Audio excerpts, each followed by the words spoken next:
19 জুলাইয়ের ভয়াবহ সহিংসতা, কারফিউ জারি এবং সেনা মোতায়েনের পর 20 জুলাই শনিবার কার্যত কঠোর নিরাপত্তার বলয়ের মধ্য দিয়ে দিন শুরু হয়। দেশ জুড়ে কারফিউ, সেনা টহল, ইন্টারনেট বন্ধ এবং থমকে যাওয়া জনজীবনের মধ্যেও থামেনি সরকারি বাহিনীর বর্বরতা। একই দিনে প্রথমবারের মতো সরকার আন্দোলনের প্রতিনিধিদের সাথে আলোচনা আগ্রহ দেখায়।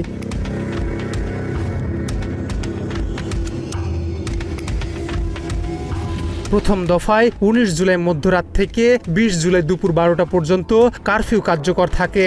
2 ঘন্টা বিরতির পর দুপুর 2টা থেকে আবারও কারফিউ শুরু হয়, যা 21 জুলাই বিকেল 3টা পর্যন্ত বাড়ানোর ঘোষণা দেয় সরকার। পাশাপাশি 21 ও 22 জুলাই সাধারণ ছুটি ঘোষণা করা হয়। বিজিএমইএ, বিকেএমইএ ও বিটিএমএ 21 জুলাই থেকে দেশের সব পোশাক কারখানা বন্ধ রাখার সিদ্ধান্ত জানায়।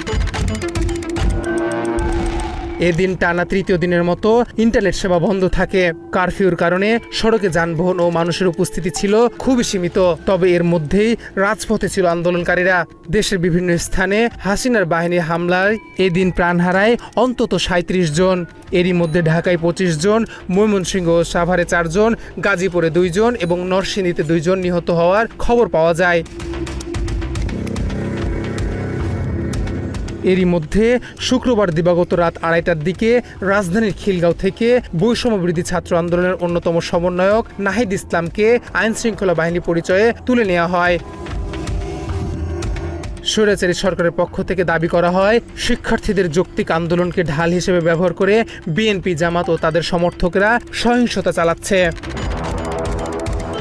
অন্যদিকে বৈষম্যবিরোধী ছাত্র আন্দোলনের সমন্বয়করা বলেন, ধ্বংসাত্মক কর্মকাণ্ডের সঙ্গে সাধারণ শিক্ষার্থীদের কোনো সম্পৃক্ততা নেই। তাদের ব্যানার ব্যবহার করে কেউ রাজনৈতিক উদ্দেশ্য বাস্তবায়নের চেষ্টা করলে সেটি আন্দোলনের অংশ নয়।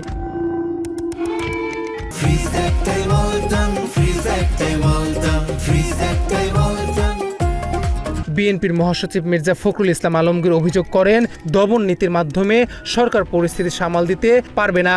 অন্যদিকে ফ্যাসিস্ট আওয়ামী লীগের সাধারণ সম্পাদক ওবায়দুল কাদের বলেন, কোটা আন্দোলনকে কেন্দ্র করে বিএনপি, জামাত দেশকে অস্থিতিশীল করার চেষ্টা করছে, ধ্বংসযজ্ঞ চালিয়েছে। কারফিউর মধ্যেও রাজধানী Jatrabari, New Market, Science Lab, Uttara, Merul Badda ও মিরপুর এলাকায় আন্দোলন করে ছাত্র জনতা। পুলিশ কাঁদানে গ্যাস, সাউন্ড গ্রেনেড এবং গুলি ছুড়ে আন্দোলনকারীদের ছত্রভঙ্গ করার চেষ্টা করে। পুলিশ ও আওয়ামী লীগের হামলায় অন্তত 10 জন নিহত হয় ও প্রায় 90 জন আহত হয় এসব এলাকায়।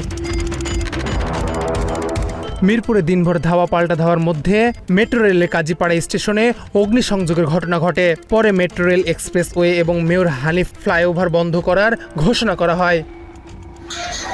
কারফিউর কারণে রাজধানীর প্রধান বিপণী, বিতান ও দোকানপাট বন্ধ ছিল।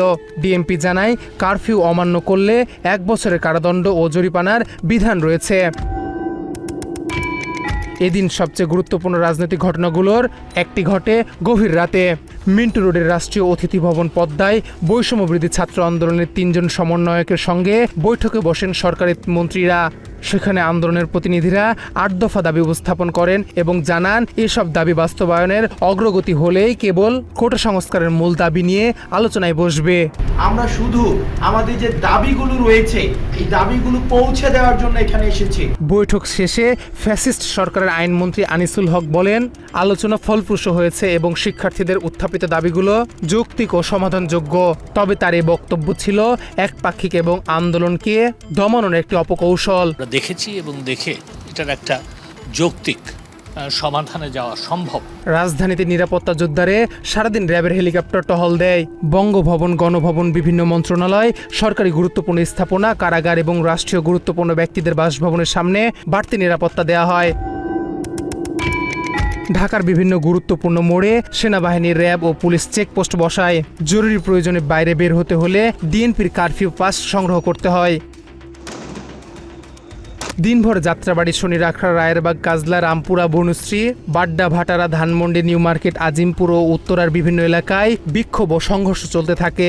ইউআইইউ, নর্থ সাউথ, আইইউবি সহ বিভিন্ন বেসরকারি বিশ্ববিদ্যালয়ের শিক্ষার্থীরাও আন্দোলনের আগের দিনগুলোর মতোই সক্রিয় থাকে। উত্তরা আজিমপুরে রেল লাইন অবরোধ ও হাইওয়ে পুলিশ সদর দপ্তরের প্রতিবাদের ঢেউ পৌঁছে যায়। সাভারেও আন্দোলনে অতিরিক্ত বল প্রয়োগ করায় পাল্টা প্রতিরোধ গড়ে তোলে ছাত্র জনতা।